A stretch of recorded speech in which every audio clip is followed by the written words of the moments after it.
예, 힘드시죠? 예, 마지막 시간입니다. 530페이지입니다.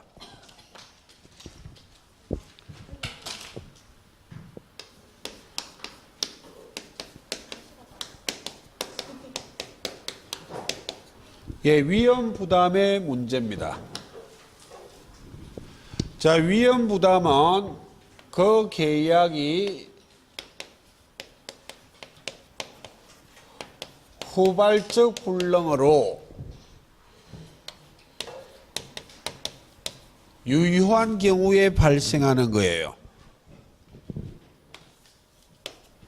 그리고 채무자에게 귀책 사유,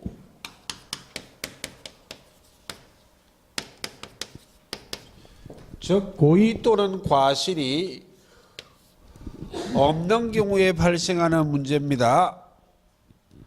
방금 이거 적었습니다. 이거. 네. 위험 부담은 어디에서만 발생하고 후발적 불능이요. 후발적 불능으로 유효한 경우에 발생하는데 채무자에게 고의 또는 과실이 없을 때 발생하는 문제예요. 이 불능이 채무자에게는 책임 있는 사유가 없어야 돼. 그때 위험을 부담한다는 이야기는 위험은 반대급부의 위험을 말합니다.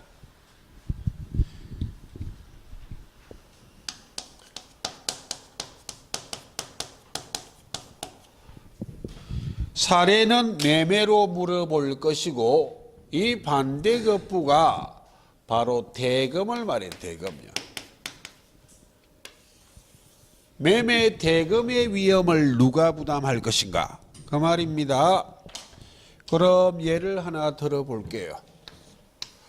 자, 부동산을 소유하는 갑이 있고 갑을 간에 이렇게 매매했습니다.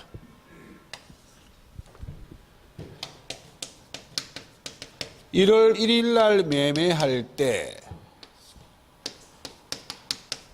계약금 10% 지불했고 차후 중도금은 매수인이 선이행하기로 하고 차후 잔금 지급과 동시에 소유권 이전 등기해 주기로 이렇게 매매했다고 예를 들어 보겠다 이 말입니다.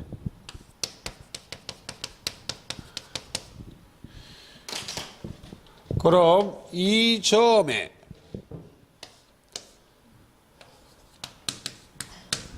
(2월 14일) 날 이 집이 화재로 전부 소실됐어요. 그럼 법률행위 성립 당시를 기준으로 하여 그 이후의 불능이니까 후발적 불능이에요. 예. 그럼 후발적 불능은 이 매매계약은 지금 유효한 상태예요. 채무자에게 귀책 사유가 있어야 되는데 이런 일이 왜 발생했는지 3, 4월까지는 4개를 하면 됩니다. 나중에는 한두 개 더 할 거예요.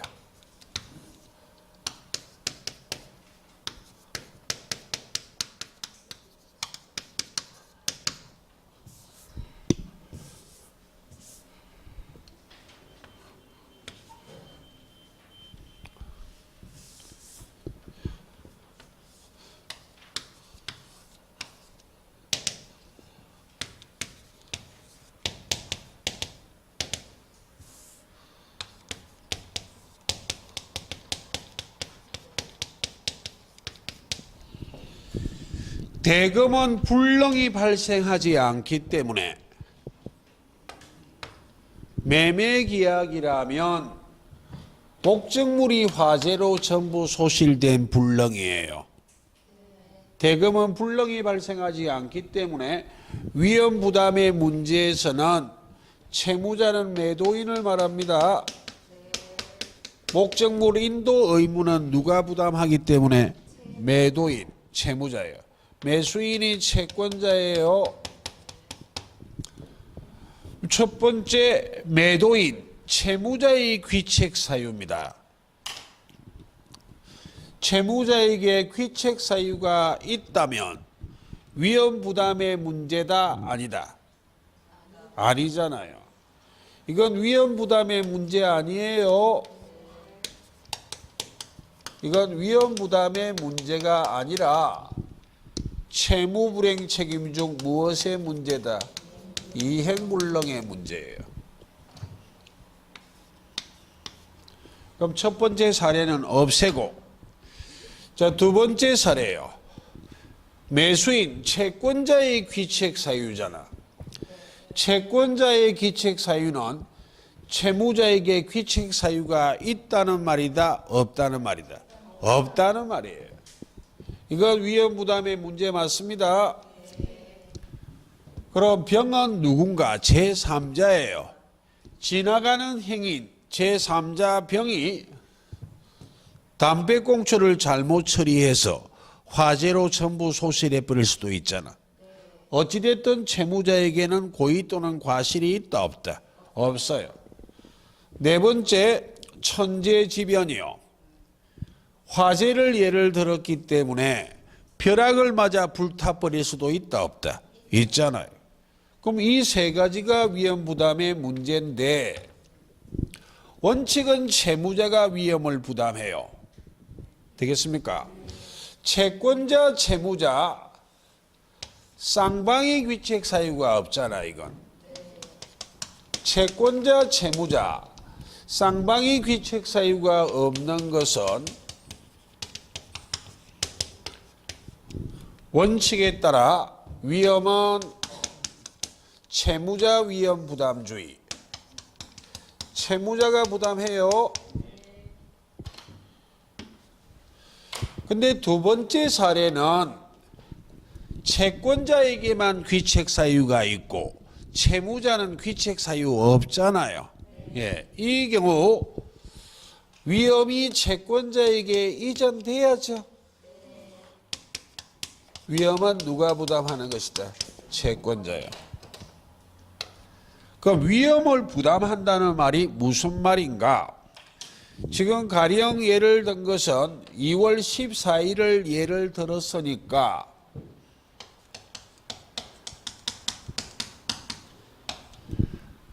매수인은 계약금, 중도금은 지불한 상태예요. 예. 그럼 이 말입니다.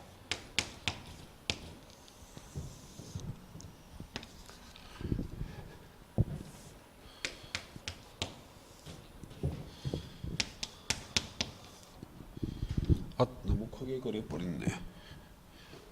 두 개 다 해. 한꺼번에 다 할까? 따로 하자.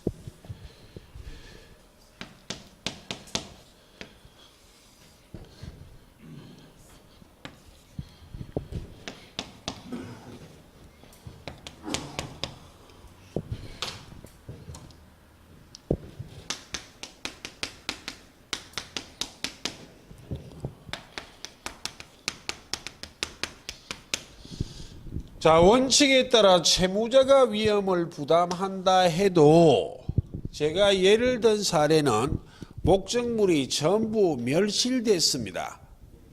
집이 홀라당 타버렸어요. 아무리 채무자가 위험을 부담한다 해도 없는 집을 어떻게 등기해 줄 거냐고. 채무자는 소유권 이전 등기 의무는 면합니다. 그래서 잘못 생각하면 안 돼. 채무자가 위험을 부담한다 해놓고 면하기는 뭘 면해? 이렇게 하면 다쳐요. 그래서 사례를 연상해 보시고 이렇게 생각하시라고. 집이 홀라당 타버렸기 때문에 아무리 채무자가 위험을 부담해도 소유권 이전 등기 의무는 면할 수 있다, 없다? 있어요. 그럼 위험은 무엇의 위험을 말해? 대금의 위험을 말한다고. 대금의 위험을 말하기 때문에 매도인은 매수인에 대하여 대금 지급 청구할 수 있다 없다. 대금의 위험을 누가 부담하기 때문에 대금 지급 청구할 수 있다 없다. 그 말이에요. 이건 채무자를 중심으로 표현했고 뒤집어서 표현하면 채권자인 매수인은 대금 지급 의무를 부담한다 안 한다. 그렇게 표현할 수도 있지. 지금은 제가 권리로 표현했을 뿐이에요. 되겠죠? 예. 대금 지급 청구하지 못하기 때문에 제가 예를 든 사례라면 잔금 지급 청구할 수 있다 없다. 없잖아요. 잔금 지급 청구하지 못하기 때문에 대금 지급 청구하지 못하기 때문에 만약 계약금, 중도금, 잔금의 합을 매매 대금과 일치시켰다면 계약금, 중도금은 돌려줄 필요 있다 없다? 있다 이거. 제가 예를 든 사례는 그렇다고요. 되겠습니까? 이게 원칙에 따라 채무자가 위험을 부담한다는 말이에요.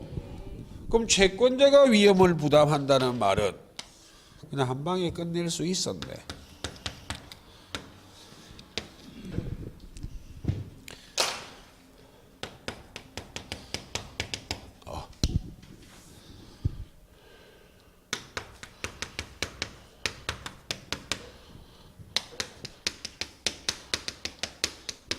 위험이 채권자에게 이전됐다는 말은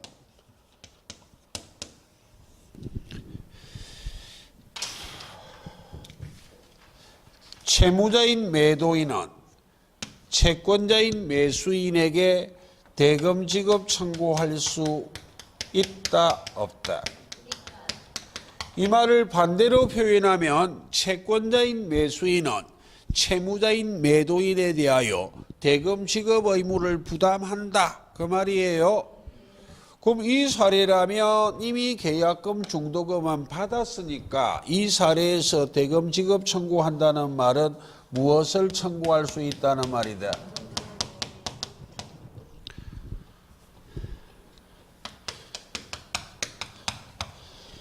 이 말이 대금의 위험을 채무자가 부담할 것인지 채권자가 부담할 것인지. 그래서 이 사례에서는 3번, 4번이 원칙에 따른 채무자가 위험을 부담하는 거죠. 쌍방이 책임 없는 사유요. 근데 이번의 사례는 채무자에게는 귀책 사유가 없고 채권자에게만 귀책 사유가 있기 때문에 위험은 누구에게 이전돼야만 한다? 채권자에게. 라는 부분을 이해를 하시면 되겠습니다. 자, 그럼 제3자를 위한 계약이에요. 예, 534페이지요.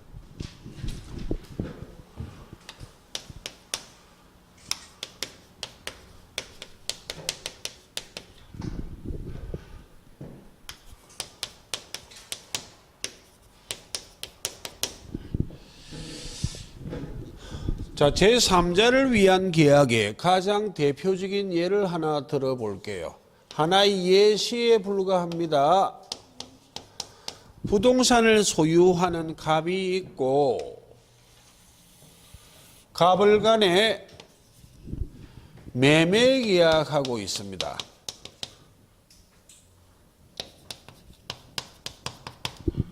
매매 계약할 때 매도인이 매수인에 대해서 요청을 했다고. 무엇을? 만약 이렇게 매매했다면 이 행기에 소유권 이전 등기해주면 매매 대금은 제3자에게 지급하세요 라고 요청을 했다고. 되겠습니까? 그래서 요청했다고 무엇이라 말하고? 요약자. 이걸 승낙했다고 무엇이라 말하고? 낙약자. 그럼 대금이 제3자에게 생기기 때문에 제3자는 무엇이라 말해? 이익을 받는 자, 수익자. 되겠죠? 예.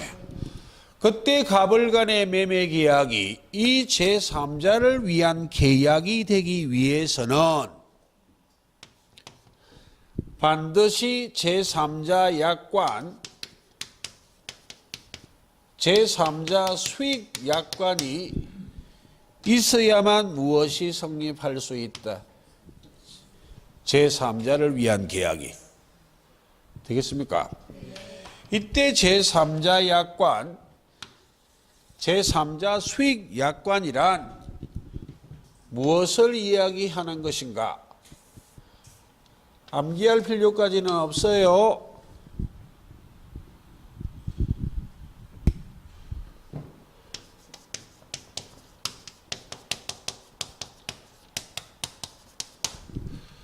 제3자를 위한 계약으로부터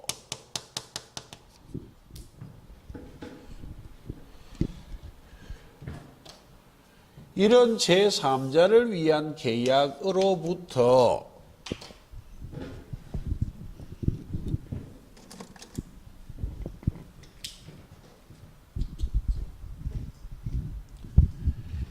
이 제3자가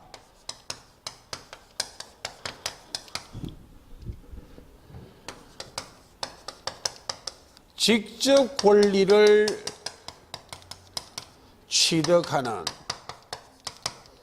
그 약관을 무엇이라 말한다? 제3자 약관, 제3자 수익 약관.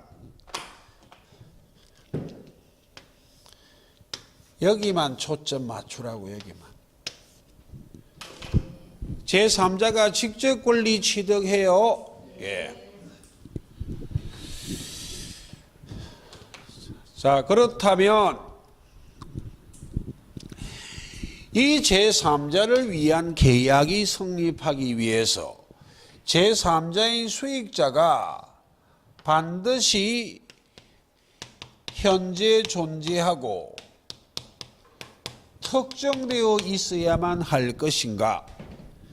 제3자를 위한 계약이 성립하기 위해서 제3자는 현존 특정되어 있을 필요는 없어요. 이 제3자는 태아일 수도 있고 설립 중의 법인일 수도 있다 없다? 있어요. 그래서 반드시 현재 존재하고 딱 정해져 있을 필요는 없어요. 되겠죠? 예. 를 기억하시고, 그럼 이 제3자가 권리를 취득하기 위해서 수익의 의사표시를 해야만 하는데 수익의 의사표시를 누구에게 할 것인가? 제3자인 수익자가 수익의 의사표시는 1번 낙약자에게 한다. 2번 요약자에게 한다. 예, 고맙습니다. 낙약자에 대해서 수익의 의사표시하는 겁니다.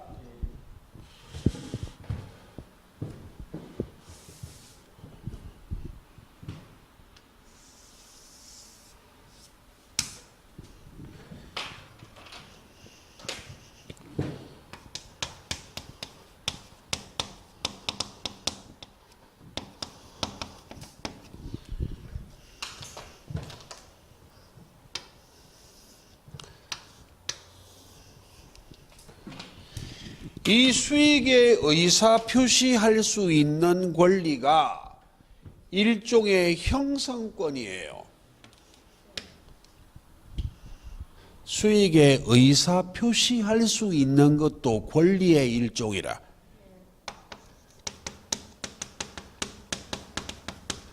형성권이기 때문에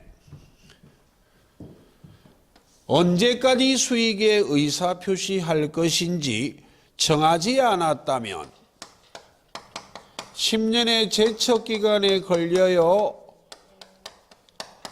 10년의 제척기간에 걸리기 때문에 낙약자가 10년 동안 노심초사 저 녀석이 수익의 의사표시할지 안 할지를 기다리고 있을 수는 없잖아요. 먼저 재촉해 볼 수도 있다 없다? 있어요. 낙약자가 제3자인 수익자에 대하여 상당한 기간을 정하여 이익의 향수 여부를 최고할 수 있다 없다? 있어요. 이렇게 이익의 향수 여부를 상당한 기간을 정하여 최고를 했음에도 불구하고 그 기간 내 이 낙약자가 확답을 받지 못하면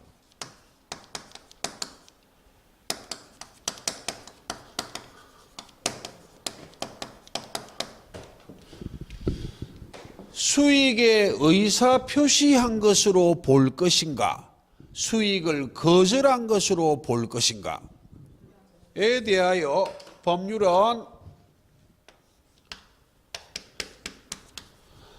수익을 거절한 것으로 본다 라고 되어 있습니다.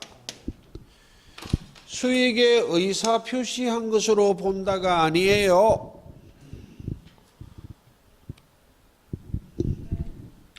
그리고 수익에 의사 표시할 수 있는 권리는 일종의 형성권, 권리라 권리.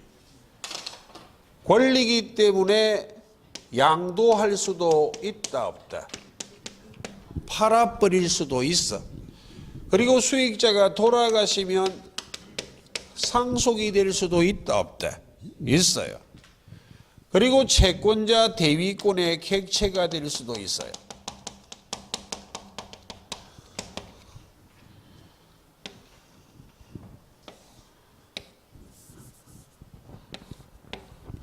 그 말은 분석은 시험 아닙니다. 병에 대한 채권자 정이 있어요. 정채권자, 병채무자. 이 제3자인 수익자가 낙약자에 대해서 수익의 의사표시를 하면 권리가 생길 것인데 혹 정의란 채권자가 강제집행할까 봐 게을리하고 있을 수도 있다 없다? 그때는 정의란 채권자가 채무자인 병을 대위하여 수익의 의사표시를 해버릴 수 있다 없다? 있다고. 그 말이 채권자 대위권의 객체도 된다. 시험 지문의 정답은 잘 안 돼요. 그럼 제3자가 수익의 의사표시를 하면 이 말을 수익의 의사표시한 후 이런 말을 많이 씁니다. 수익의 의사표시를 하면 이 제3자에게 권리가 발생해요.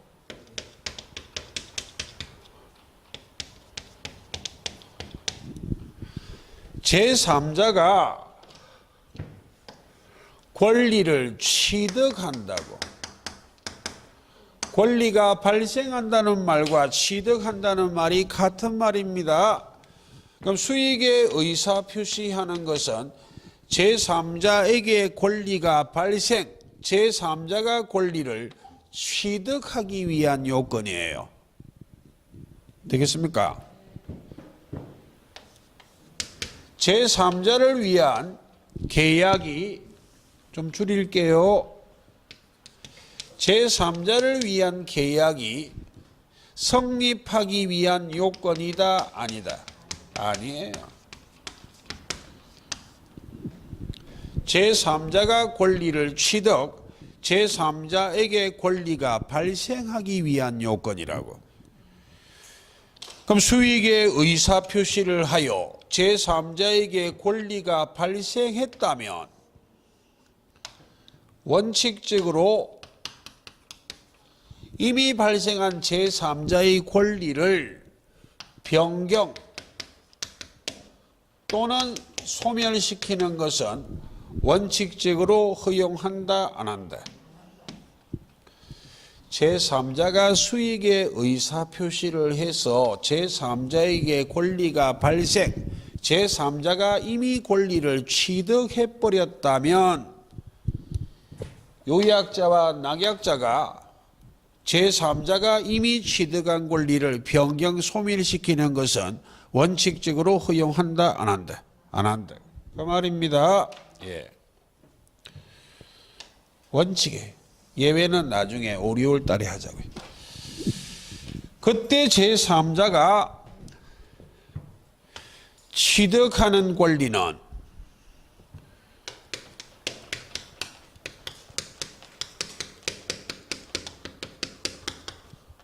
제한이 없어요. 제3자가 취득하는 권리는 제한이 없다는 말은 대부분은 채권이지만 무엇일 수도 있다고? 물건일 수도 있어. 되겠습니까? 채권 물건이 제3법상의 권리의 전부라 전부. 권리 딸랑 2개 적어놨지만 제3법상의 권리를 통칭해서 2가지로 이야기해. 물건, 채권이요. 되겠죠? 그러니까 제한이 없다고. 그럼 지금 제가 예를 든 구조는 채권을 예를 들었잖아요. 이 경우 제3자인 수익자가 낙약자에게 수익의 의사 표시하면 대금 지급 청구권이 생겨요. 알아듣겠습니까? 그런데 반대로 할 수도 있잖아요. 을이 소유하는 부동산을 갑과 매매했어. 갑은 매수인, 을은 매도인. 매수인이 요청하기를 대금 지급하면 소유권 이전 등기는 누구에게 해주라고 요청할 수도 있어. 그럼 등기를 제3자 명의로 등기하면 소유권을 취득할 수도 있다 없다? 있다. 그래서 제3자가 취득하는 권리는 제한이 없다고 말하고 판례는 한 걸음 더 나아가 이렇게 말합니다.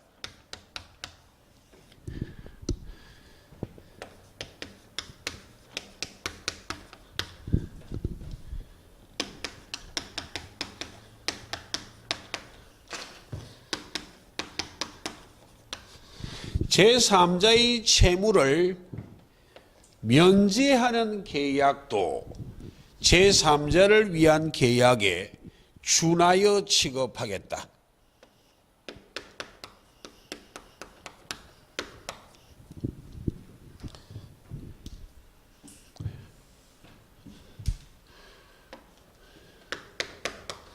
처럼 취급하겠다.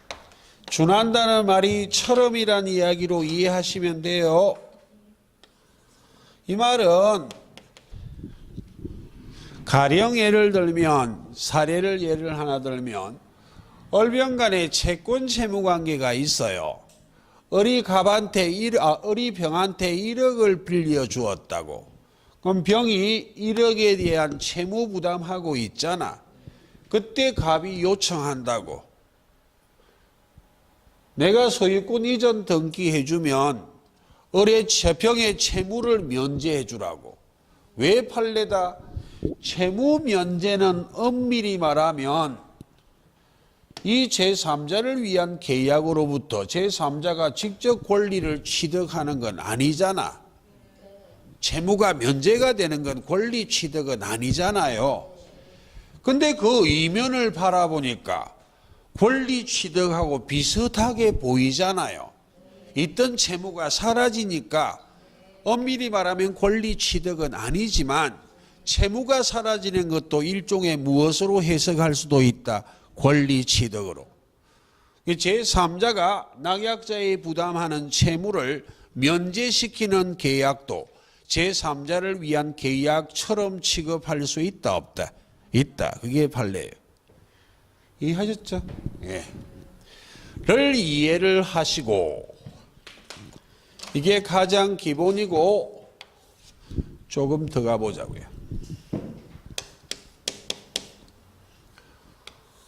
그거를 조금 조금 이따 줄일까?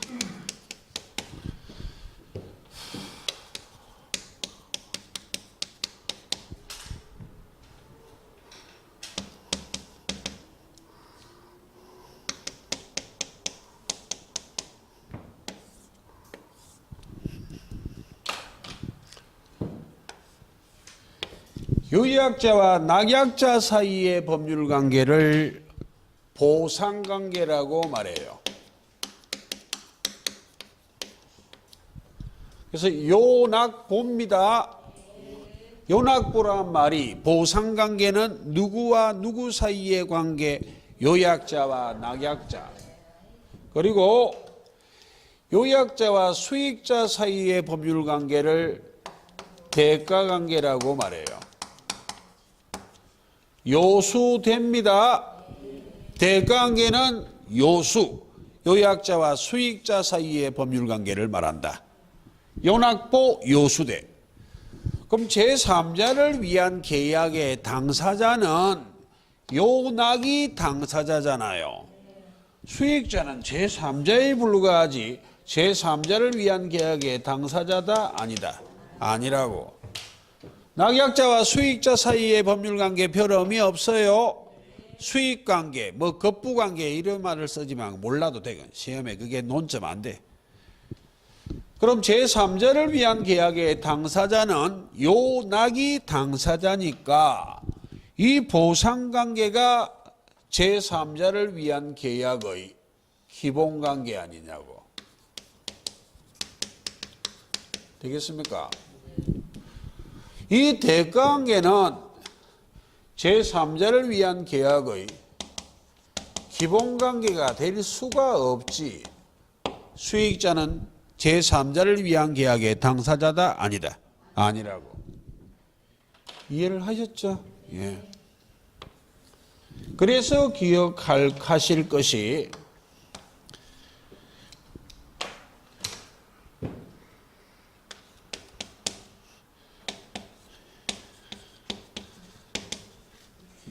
연락보는 미쳐요. 요수대는 미친다, 미치지 않는다. 미치지 않는다고. 미치겠네.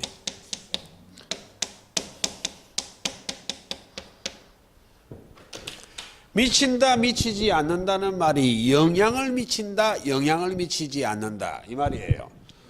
보상관계는 제3자를 위한 계약의 기본관계이기 때문에 보상관계에 문제가 생기면 제3자를 위한 계약에 그대로 영향을 미쳐.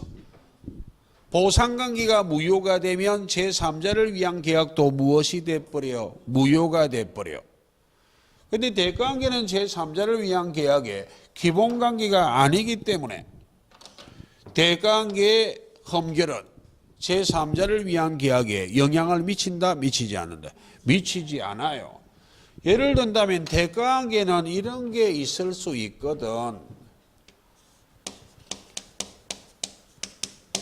정여 등일 수도 있다고. 실생활에서 이런 거 많이 하잖아요. 가령 부모님이 아들내미 딸내미 시집 장가 갈 때 매도인한테 요청을 해. 대금을 지급하면 소유권 이전 등기는 누구한테 해주라고? 병에게. 공짜로. 정여 아니냐고. 그럼 갑병 사이의 정여 계약이 무효가 된다 할지라도 이 대가관계는 제3자를 위한 계약의 기본관계가 아니기 때문에 갑을 간의 매매 계약이 무효는 된다 안 된다? 안 된다고. 예를 하나 들었어요. 되겠죠? 예. 연락보는 미치지만 요수대는 미치지 않는다를 좀 기억하시자. 그 말입니다. 예, 그 다음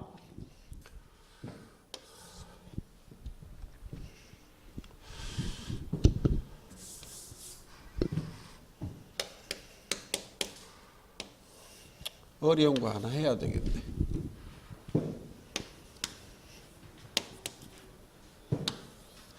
점점 게을러지고 있다.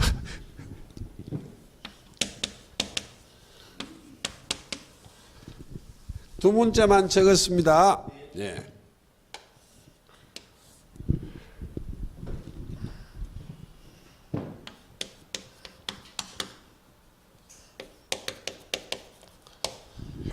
자, 대가관계는 제3자를 위한 계약의 기본관계이기 때문에 낙약자가 대가관계에 기한 항변으로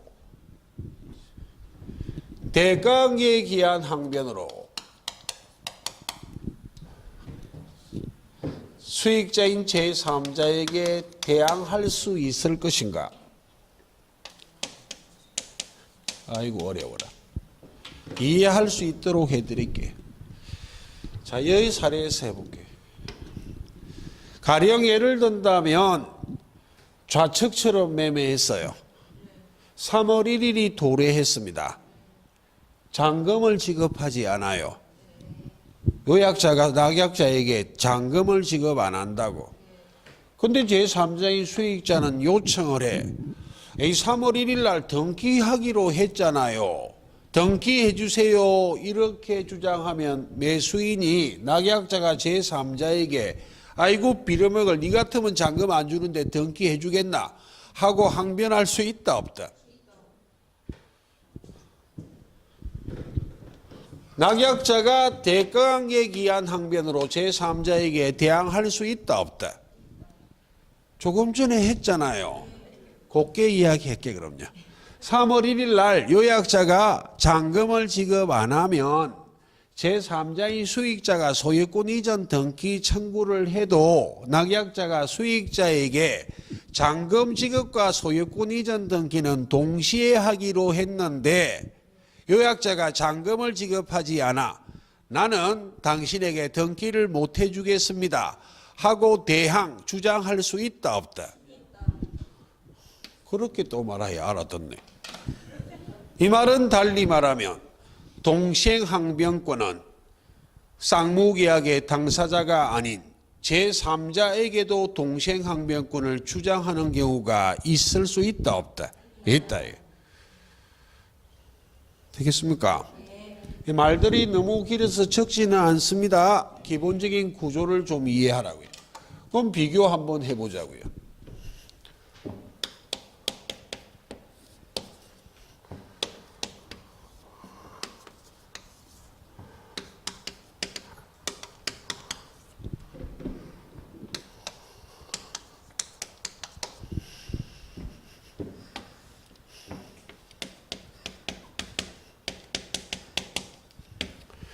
그럼 이 낙약자가 대가관계에 기한 항변으로 제3자에게 대항할 수 있을 것인가? 이 사례에서 해볼게. 하나의 예시에 불과해요. 3월 1일 날 소유권 이전 등기 청구합니다. 하니까 낙약자가 이렇게 말해. 아니 너희들끼리 정여계약 무효라며. 그럼 난 등기 못 해주지. 이런 걸 주장 대항할 수 있다 없다? 요수대는 미친다 안 미친다? 그러니까 대항할 수 있다 없다? 없다니까요. 이 대가관계는 제3자를 위한 계약의 기본관계가 아니기 때문에 서로 무효가 된다 할지라도 대가관계의 당사자도 아닌 제서 낙약자가 대가관계가 무효라고 이 제3자인 수익자에게 나의 의무를 이행 못하겠다고 대항 주장하는 건 허용한다 안 한다? 안 한다니까요. 되겠습니까? 예. 구조를 같이 맞춰드려야 되겠네요. 이 말이 약간 표현만 좀 어렵지 이걸 다소 넓힌 표현에 불과해요. 요낙보는 미치지만 요수대는 미치지 않기 때문에 죄송합니다. 보상관계를 잘못 적어놨네. 아이고 부끄러워라. 요낙보인데 다시 한번요. 보상관계는 제3자를 위한 계약의 기본관계잖아요. 만약 갑을 간의 매매 계약이 잔금 지급하고 소유권 이전 등 잔금 지급하면 등기해 주기로 그렇게 제3자를 위한 계약을 체결했다면 잔금 지급 안 하면 3월 1일 날 제3자가 등기 청구해도 낙약자가 동생항변권을 행사해서 요약자가 잔금을 지급하지 않기 때문에 나는 당신에게 등기 못 해주겠소를 주장 대항할 수 있다 없다? 대표적인 예가 그 말이 약간 추상적으로 표현하면 낙약자가 보상관계에 기한 항변으로 제3자에게 대항할 수 있다 없다? 있어요. 그러나 대가관계는 제3자를 위한 계약의 기본관계가 아니기 때문에 이게 무효가 된다 해도 제3자를 위한 계약에 영향을 미치지 않아요. 요소대는 미치지 않거든. 그러니까 낙약자가 대가관계에 기한 항변으로 제3자에게 대항 주장하는 건 허용한다 안 한다? 예를 든다면 3월 1일 잔금 지급했어. 근데 등기 청구하니까 A 대가관계 무효라며 난 등기 못해줘 이런 건 허용한다 안 한다? 안 한다니까. 이해를 하였습니까? 예, 그 말이에요. 그렇게 이해를 하시면 될 것. 그 다음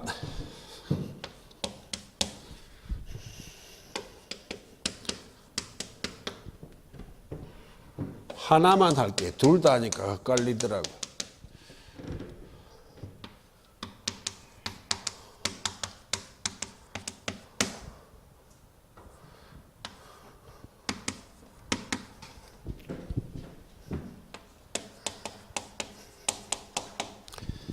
좀 어렵습니다.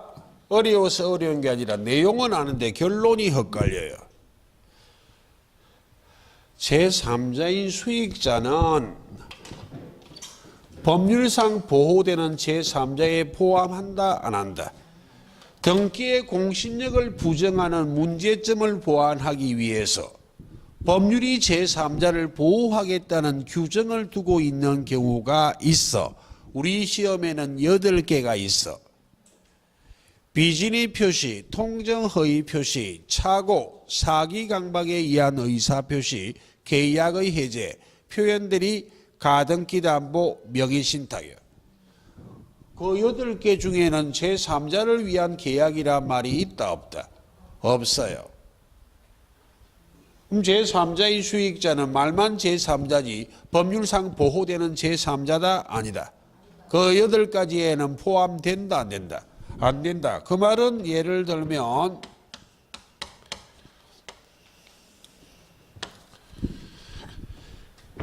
자, 갑을간에 제3자를 위한 계약을 하고 있어요.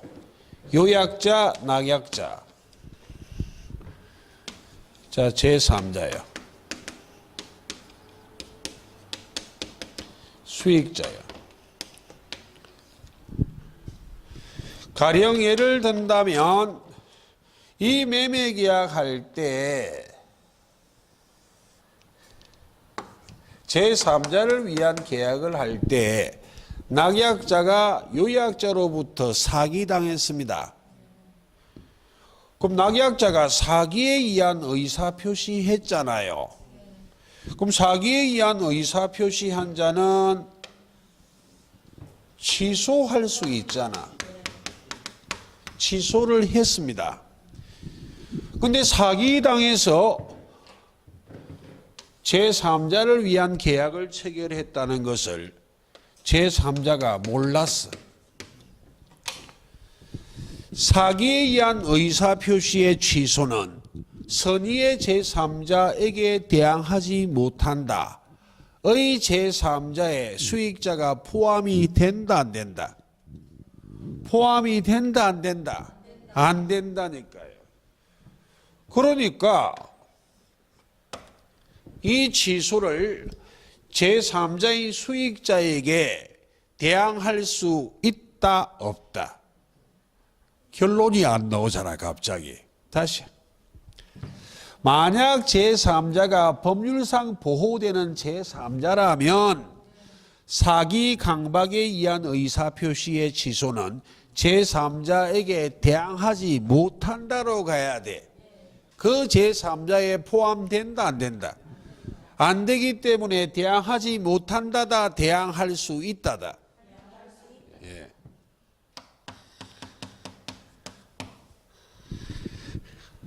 적어드릴게요. 다시 한번요. 예? 그건 지금 간격이 있네요. 이렇게 좀 옮겨도 고맙습니다. 옮겨두셨네. 옛날에 여기 있더만. 그때는 이렇게 됐는데. 예. 다시 만약 제3자를 위한 계약을 체결할 때 요약자가 낙약자를 사기를 쳤다면 낙약자가 사기당해서 매매계약 의사표시 했잖아요. 그럼 취소를 할 수 있잖아. 그래서 취소를 했다고. 그럼 110조에서 사기 강박에 의한 의사표시의 취소는 선의의 제3자에게 대항하지 못한다라는 제3자를 보호하는 규정을 두고 있잖아. 대항하지 못한다고. 그럼 제3자가 법률상 보호가 되면 대항하지 못한다로 가야 돼. 보호되는 제3자다? 아니다. 아니기 때문에 어디로 가야 돼? 대항할 수 있다고. 이 말은 가령 예를 들면 잔금 지급기일이 도래하여 소유권 이전 등기 청구합니다. 등기 청구할 때 낙약자가 이렇게 말할 수 있습니까? 아이 문디네 사기당했다. 취소를 했다. 취소. 이미 소급하여 무효가 됐는데 무슨 등기를 해줘? 등기 못 해줘? 하고 주장 대항할 수 있다 없다? 그 말 아니냐고. 왜 이 제3자가 법률상 보호되는 제3자다? 아니다. 아니라니까요. 하나가 더 있어야 하면 헷갈리게 그냥 이거만 하나 하자고. 나머지 하나는 5, 6월 달에 하고 추가하도록 그렇게 하겠습니다. 예, 그렇게 이해를 하시고 자, 그다음 계약 해제로 갑니다.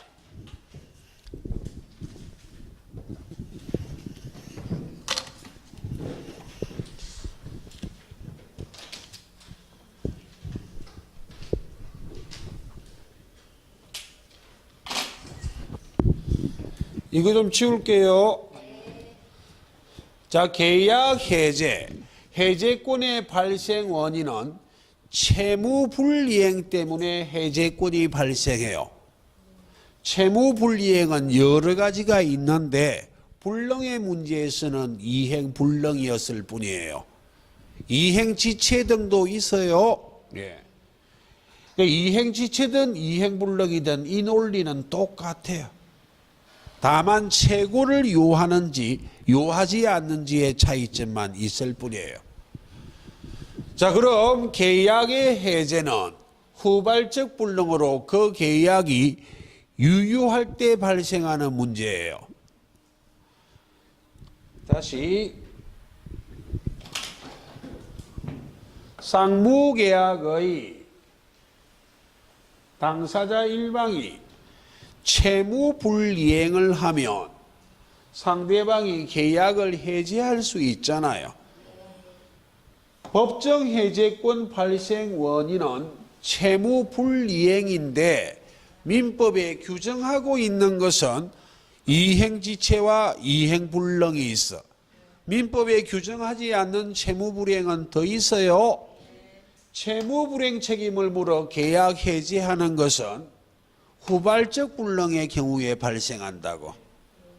후발적 불능의 경우 불능이라면 지체도 있어.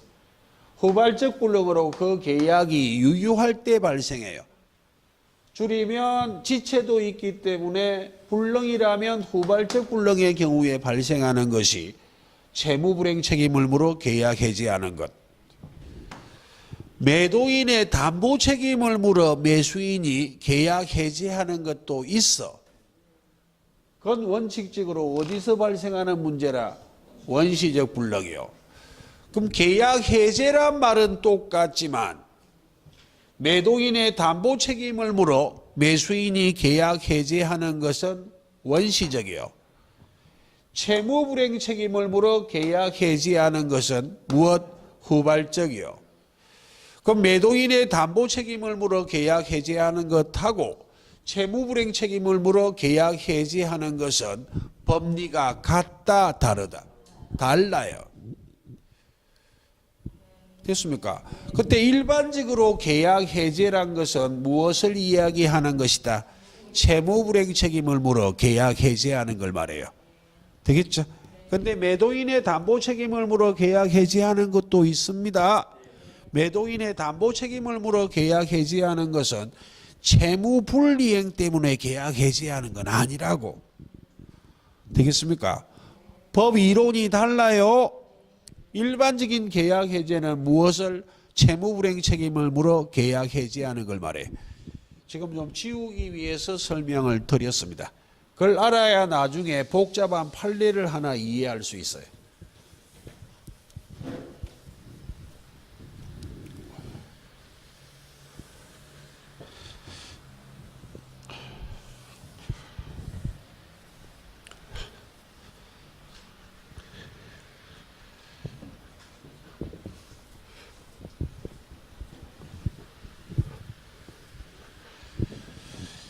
자, 계약의 해제입니다.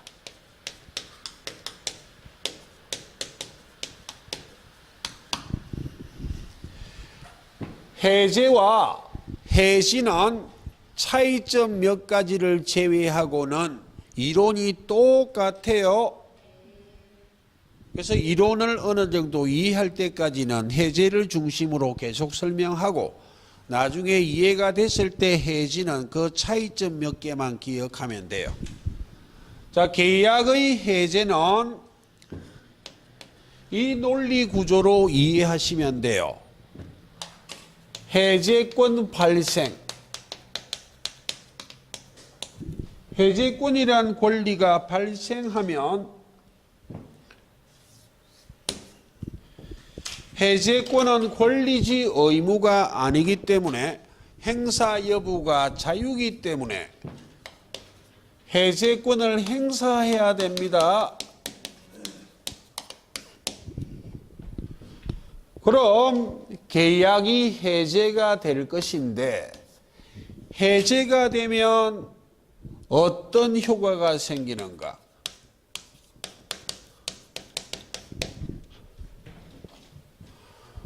발생 행사 효과. 이 순서에 따라 이해를 하시면 돼요. 그럼 오늘은 해제권 행사를 하면 안 되겠네. 하시면 2시가 훅 넘어버리겠네. 아이고. 예, 오늘은 그럼 한 5분 빨리 마칠게요. 예. 그럼 다음 주에는 그럼 계약 해제 좀 빨리 하고 매매 임대차 좀 한 다음에 민사특별법을 보충하도록 하겠습니다. 다음 주에는 휴일인데 대체 휴일이요. 5월 6일. 주야 합반에서 합니다. 주야 합반에서 하는데 민사특별법을 조금 해야 되기 때문에 좀 힘드시더라도 오전 3시간 하고 점심 드시고 오후 3시간 하고 5시쯤에 마칠 예정입니다. 휴일이에요. 휴일. 5월 6일 월요일 날. 예, 그렇게 할 예정입니다. 예, 다음 주에 뵙도록 하겠습니다. 예, 수고하셨습니다.